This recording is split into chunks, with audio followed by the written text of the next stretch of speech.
Translation and purport by His Divine Grace, A.C. Bhaktivedanta Swami Srila Prabhupada.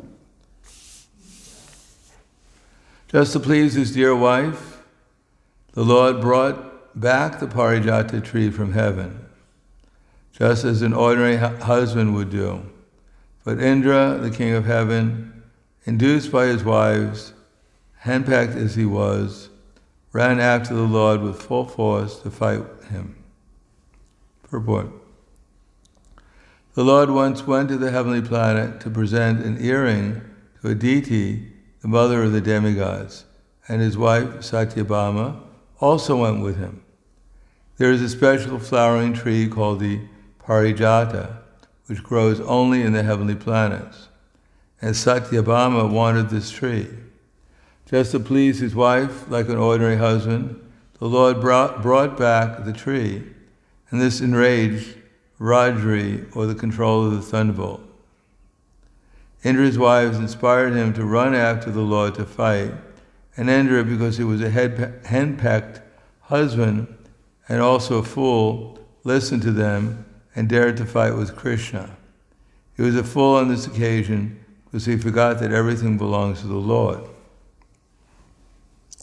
There was no fault on the part of the Lord, even though he took away the tree from the heavenly kingdom.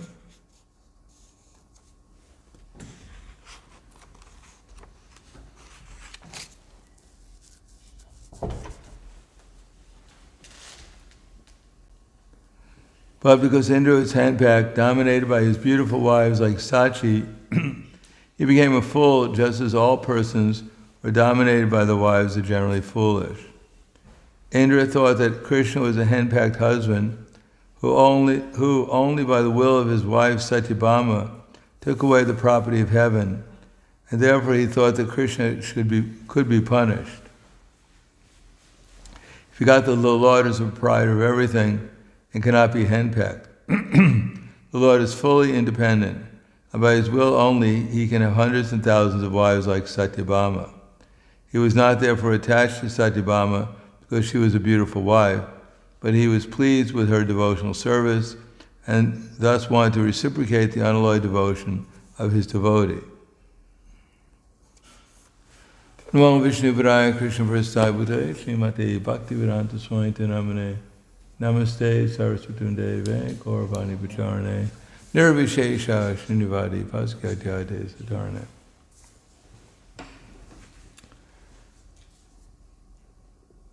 As it says in the Bhagavad Gita, Udarad Atmanatmanam Atmanam Avasarayat Atmaiva Yatmano Bandura Atmaiva Ripur Atmanaha Bandura Atmanastasya Enaiva Atmatmana Jita Anatmana Sushatruve Varte Tatmaiva Shatrudvat.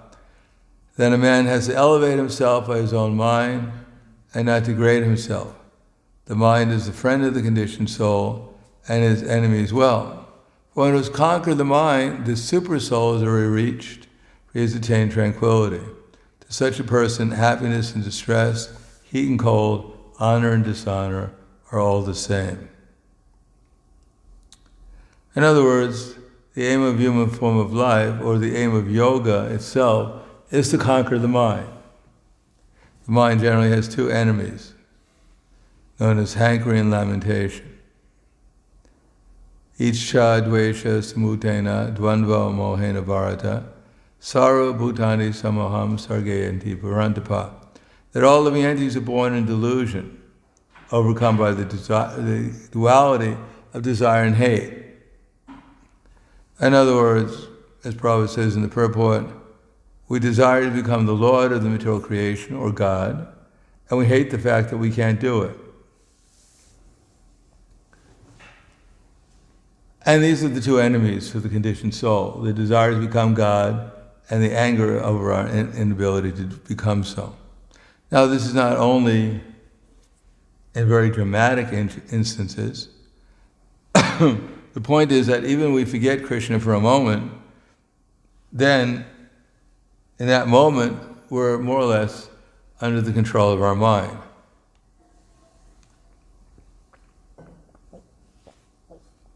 We have to be controlled because that's our position.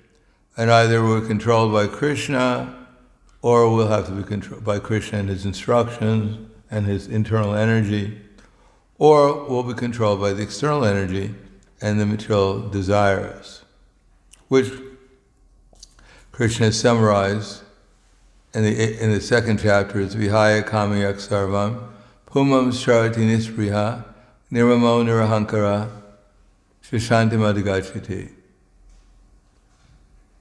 That Vihaya Kama, lust or material desire, Yaksarvam, Pumam Sharati Nispriha, and lust and just material desire in general.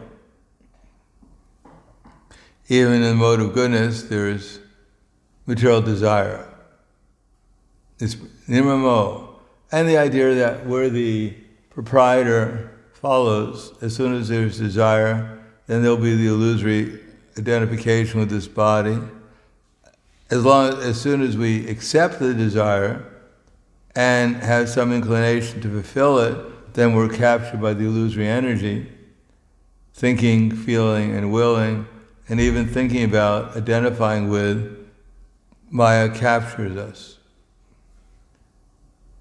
As it says that Krishna Bhahiramukha Bhogavanchitare Nikatasta Jati Nikatasta Tare Japati Adare. As soon as Maya sees that we've turned our face away from Krishna, she at once slaps us down into material identification. As the point here, that Indra, being influenced by his wives, because ultimately it's the job of the intelligence, for instance, to give us the information that Krishna is God, and that he's a proprietor, and that we should utilize things in his service, and therefore how to properly live in the material world and not become entangled. But if we're not using our higher intelligence, then our mind will automatically, immediately take control. And that's simply due to the desire of the soul. The soul has the ability either to choose Krishna consciousness, choose to follow the instructions of Krishna, or the soul can choose not to, and then Maya will present many options. Whatever option we take, we're defeated by the illusory energy. It may apparently be a very nice option in the mode of goodness, and people may congratulate us who are in the mode of goodness, how nicely we've chose the best material option. Or maybe in the mode of passion, and others may glorify us for getting ahead in the material world, providing with the highest level of sense gratification that we could possibly achieve. And others in the mode of ignorance, when we choose that option, may appreciate the fact that we're as crazy and deranged as they are. We're similar to them. But such choices are all wrong. Pravavastavita bodha jata, yavan nijasita atma tattvam, yavan kriyastavita dhammanovai karmatmaka yena sharira bandhaha. That as soon as one makes the wrong choice, paravas-tavat abodha jata, then one is defeated by ignorance. Yavana jignasita atma tattvam. As long as one is not inquiring what Krishna wants us to do, what Krishna wants us to say, how Krishna wants us to think, how Krishna wants us to see things, as long as we're not inquiring like that, then we're considered to be defeated by ignorance. And the result is that our mind becomes clouded by material consciousness in a variety of ways, whether it's lust, or anger, or greed, or illusion, madness, and envy. It doesn't really matter. There's just different levels of material intoxication. And the result of having our mind being colored, our consciousness of the soul becomes unclear. And as long as the consciousness of the soul is unclear, he'll have to take one body after another. So Indra, being influenced by his wives, has forgotten that Krishna is God. After all, if the wives were real devotees, pure devotees, of Krishna, they wouldn't have induced Indra to fight against Krishna. So obviously his wives were in Maya, and Indra, if he actually was Krishna conscious, he would not become influenced by his wives. Instead, he would have induced his wives to worship Krishna.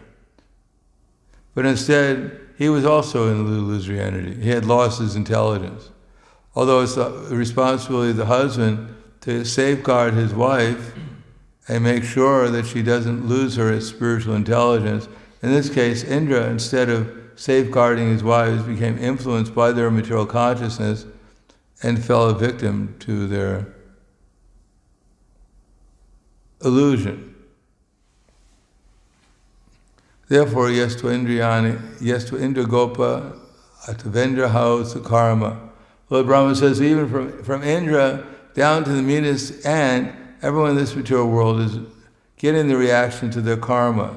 Their previous desires become the Lord, and their previous hatred and anger over the fact that they can't do it. Life is always a failure, because at the end we all die, and therefore everything we work so hard for, we lose. Therefore, for a materialist, death is the greatest frustration. So Indra, he also has gotten his position by properly utilizing his free will, but he's also being subjected to karma. Now, no one has to be subjected to karma in the sense that karma may act according to Krishna's will, but we don't have to identify ourselves with it. We can always remain in Krishna consciousness in any circumstance.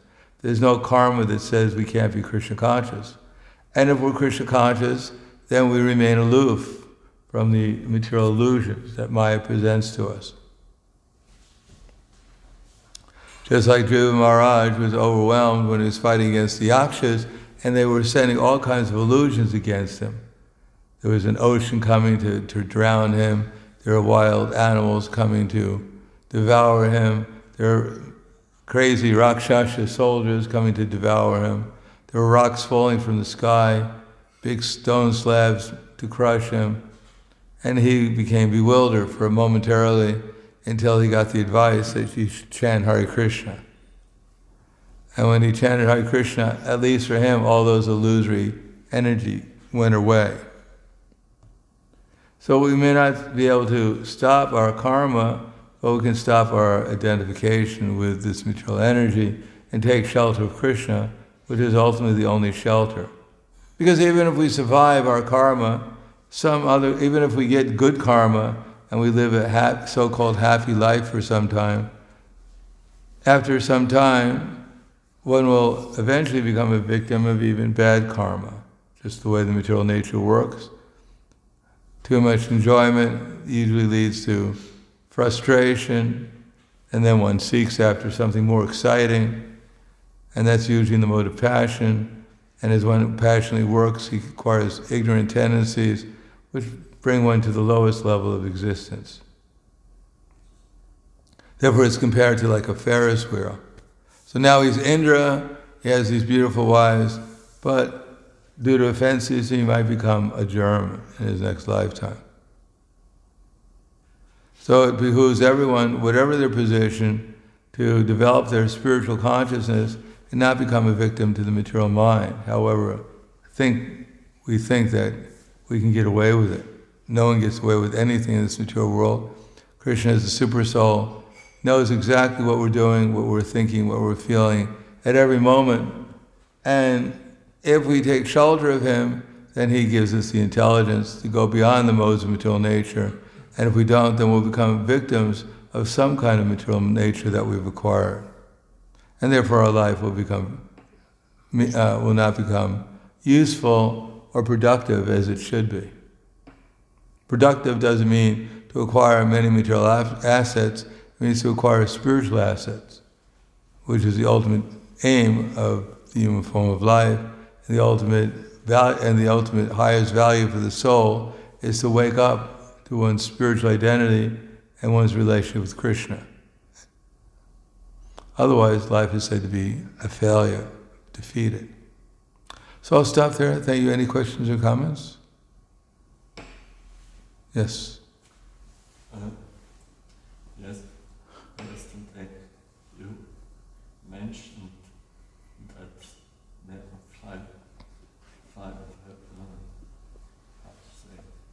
five problems which help us to avoid fail or in presenting Krishna consciousness. So maybe you can explain them again. You mean the 5 powerful processes that Sri Rupa Goswami mentions in the Nectar of Devotion? Yeah, I mean, yeah, absolutely, that's it. But yesterday when we were talking in the room, you mentioned these 5 simple methods how to direct one's activity. Oh, you mean to bring people from the crowd to the congregation? Yeah, we can Yeah, in other words, when people are coming to the Krishna consciousness movement, then there's certain things that people are interested in. Number one, they're looking around to see if anyone's like them. If you were a black person, you went to a Ku Klux Klan meeting, you know what Ku Klux Klan is? You probably look around and see if there's any other black people there. Because you'd like to see if someone like you has the same, is there, if you have some similar interest to the people who are there. So that's one thing. People will come, they want to see if anyone, seems to be like them. If they're coming with 3 children and they see only brahmacharis, they may think maybe we don't fit in here. And the other thing is if people come and they look around to see if everyone actually is happy that they're there. Not that they come and people just ignore them. They want to feel like they're being welcomed, that they belong there. People don't join movements to identify themselves with buildings or whatever. They join movements to identify themselves and develop relationships with the people there, friendly relationships. And people want to know whether or not they have some talents and value that they can add to the group that they're associating with. They want to do something meaningful, something valuable. They want to be appreciated for doing something valuable. And then they want to know what's the commitments they have to make in order to become part of that group, and what they can expect in return for those commitments. Otherwise, when people come, if they don't see people to identify with themselves with, they don't feel like they're welcomed and they're appreciated for being there. If they don't see what kind of value they can contribute to the group, and they don't know what the group expects of them, and they don't know what they're going to get in turn from the group, then why will people become interested in furthering their relationship with that group, with anyone? If you met a girl and she says, she has nothing like you, that she's a drug addict and lives, whatever, and you're a PhD from Harvard, probably there's not too much you can relate to each other on. And if you meet someone and they say, a boy meets a girl and she says, get lost, there's not much of a relationship that's going to be developed. And if whatever the person has no interest in whatsoever, it won't impact their lives. You have a doctor in philosophy from Harvard, and she's trying to figure out what's the latest drug on the market, then it's not unlikely you're going to see she's going to have any value of your philosophy. And if you make a committed relationship, of course, if there's no understanding what that commitment is, what you're expected to do, or what you're expected to get in return, it's very unlikely any relationship is going to be formed. So we can keep this in mind when we're talking to people, because this is what they're interested in. They're interested to find out whether they fit, whether they're welcome, whether they have some value, what they're expected to contribute, and what they can expect in return. And if those questions are answered, they're much more likely to become further interested in participation. And if they're not answered, why will people bother if people are not even interested in meeting those basic questions? Either they ask them or they're understood to be asked anytime anyone goes anywhere. Anytime any of us go anywhere, we look around and see if there's similar people than we are. If people are happy that we're there. You go somewhere and there's a crowd gathering, they all look angry at you. You probably want to get out of there as quickly as possible.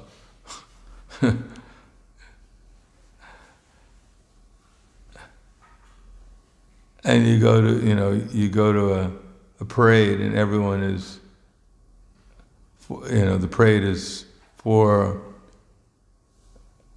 let's build more slaughterhouses, and they see you're a Hare Krishna. They may not fit into place there. So, these are just basic questions that if you find out what people's value, what they have, what they can contribute, and you can appreciate it and show them how our movement can utilize such talent, and what they can expect back, and what their obligations are, then people are much more likely to participate. That's only one thing. There's many, many things to talk about in terms of just common sense, how to deal with people. But this is just basically, even with we explain to people philosophy, some rare people will be able to understand and appreciate it. But as we can see, most people don't join due to our philosophy. They may appreciate our philosophy and read it, but if the devotees are not welcoming to them, if they can't see anyone to relate to, if their talents can't be utilized, their abilities, the things they're interested in can't be utilized, and they have no idea what their obligations are, what they're going to get back, then it's very unlikely our movement's going to make any real progress, steady progress. Anything else? Hwala, Grantaraj, Srimad Bhagavatam ki jai, Srila Prabhupada ki jai, Gaur Premanande, Hari Bol.